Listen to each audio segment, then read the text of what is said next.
This is Tom Crutchfield, the Crutchfield Farm, and this beautiful animal in front of me is one of my favorite pit vipers on the planet.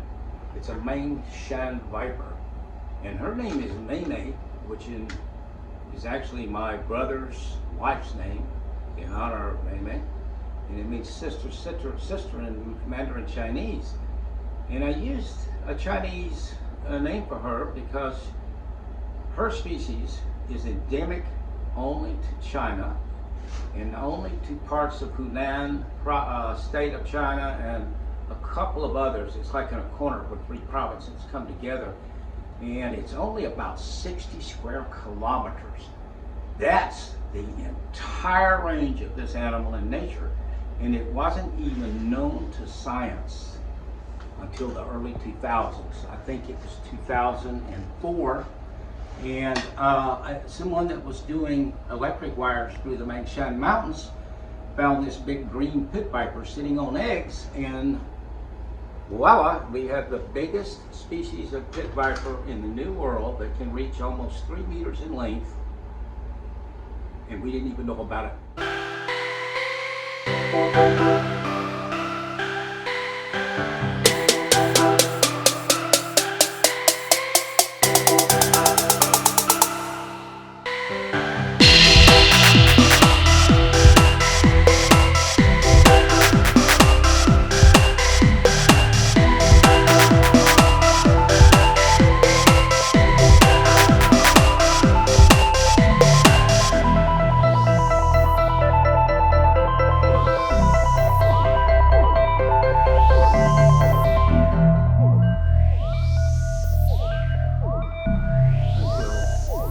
Year 2004 or earlier. But anyway, her name is Mei, and I got Mei 13 years ago. And this may look very risky to you, but it actually is very, very safe with Mei. I know what she's going to do before she does it by her body language. And it's only when both the keeper and the kept lose their fear of each other that the magical understanding begins. But in any event, we have learned much about these pit vipers in the last 13 years. I've kept them. I've had over 50 of them in my possession, from babies to big ones. When they're scared, they vibrate their tail and they inflate their body, similar to a Fer-de-Lance or a Bushmaster or any of the other pit vipers. They remind me a lot of a purple spotted pit viper when they get angry, and they have quite a strike range. One, like, she's about 7.5 or 8 feet long, and she could easily probably strike 6 or 7 feet should she want to.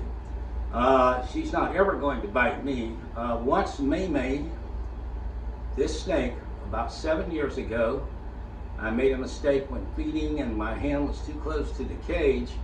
And I remember seeing her mouth coming like this toward my hand. And when she got to it, she aborted the strike, closed her mouth, tongued my hand, and put her head down.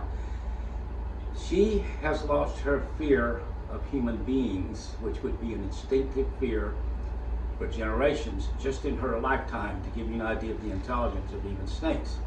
And I say this because I've done experiments. Any size human, she's not afraid of at all, and she won't be defensive, from a baby to an adult. I've had them approach her through the cage, and she just ignores them. However, if you show Mei a chicken, a peacock, a dog, a cat, or a pig, it will turn into a monster, literally right in front of you, and yet not target a human at all. You're safe from her trying to bite you. But if either of those animals came close, she would kill them without question. These also have the second largest amount of venom of any snake on the planet. The only snake that has more venom is the eastern diamondback rattlesnake in milligrams. You can see the venom glands on her head look almost like horns sticking out. Now basically, Mei is very curious.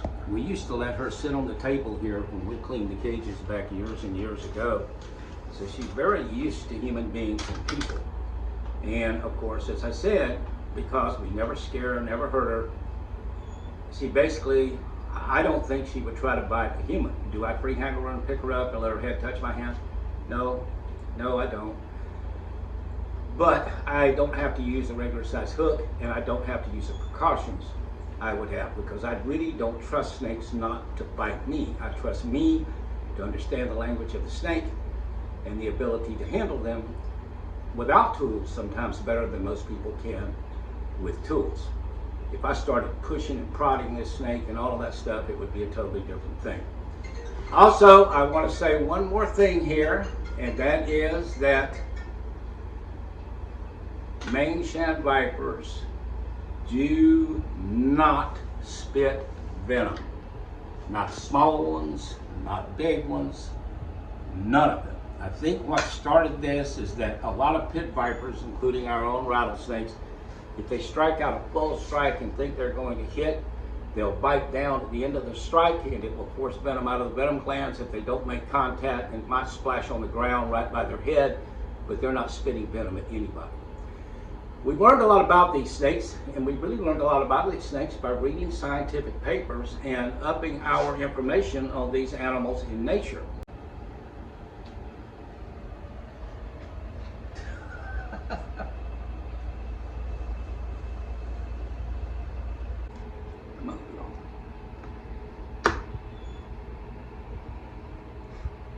Christine used to let her sit on the cart while she cleaned the cages, and we'd open the cage and Maymay would crawl out and climb up on the end of the cart, and while Christine cleaned the cages, she'd push the cart around and Maymay would just sit on the cart and watch. It's kind of amazing, really. I learned about obscure reptiles like this that not much is known about them is to look at the scientific papers that scientists and researchers that have field experience where the animals learn. So we started to research everything we could find out about these, and we find out that these are more commonly found in areas that have log jams and lots of growing moss and sort of humid, you know, as opposed to the limestone karst mountains that they're named for. So we also found out that these love birds as an adult, and they coddle lure for birds right inside of the cage, and they are incredibly efficient hunters. Now, I have enclosed a video of a Mangchan Viper actually taking a live quail. I normally don't feed live animals to the snakes. I do in some cases, and even to the other animals, as a form of enrichment and also as a form of education. But I'm going to show this to you, and if you don't like it, I would recommend that you not look at that video. But it's quick. Actually, death is quicker than I could have killed it, certainly. So in any event, this is a Mangchan Viper, and you can see here, she is an unbelievable girl. Get a good look at her head and those gigantic venom glands. And just what a beautiful, kind face she has, and what a wonderful animal she really is. I also noticed the entire time she's been here, Maymay is curious. She is not angry, and she is not upset. Basically, this for Maymay is enrichment. She likes to be allowed to crawl around. We used to let her crawl around a lot back some years ago.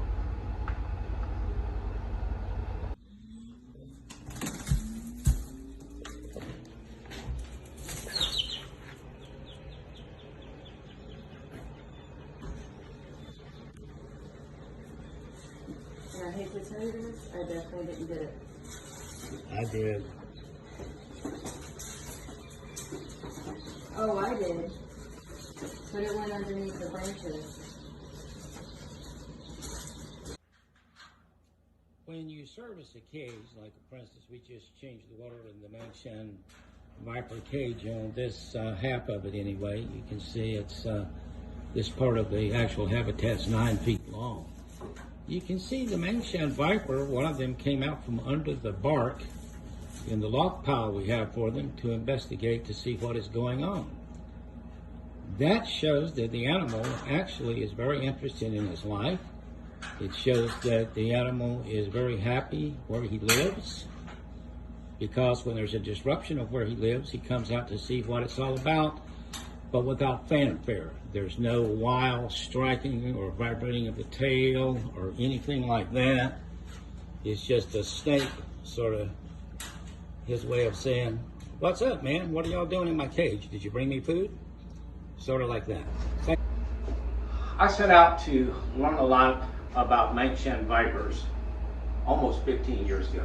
I got my first ones 13 years ago, one of which I still have. And I've been trying to breed them with limited success. I've gotten copulation but no actual eggs yet. So actually year before last, I designed this new habitat for them. And it's in the entire side of one of my venomous rooms. And the cage itself is 18 feet long.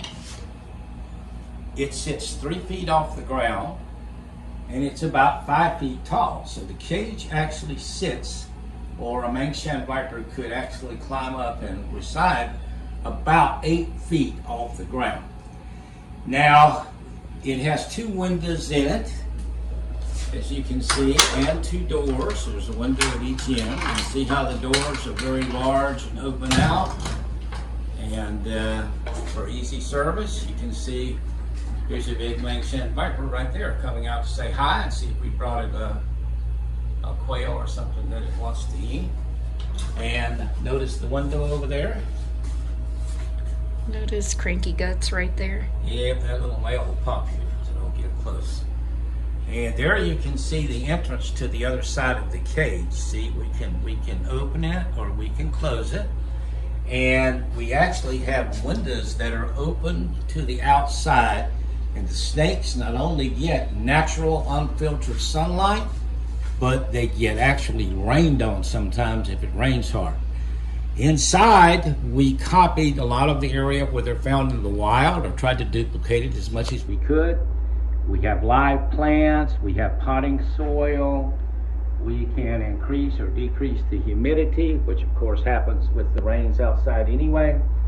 And this year, for the first time, we actually got copulation in them, but they had not been in the cage a full year yet. August, they were in this cage a year, and it takes a year to sometimes get animals fit to breed. So it's my hope that we'll be able to breed them this next year.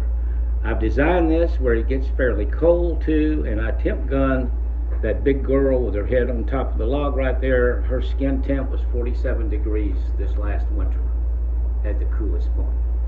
Anyway, that's our cage, and thank y'all for listening.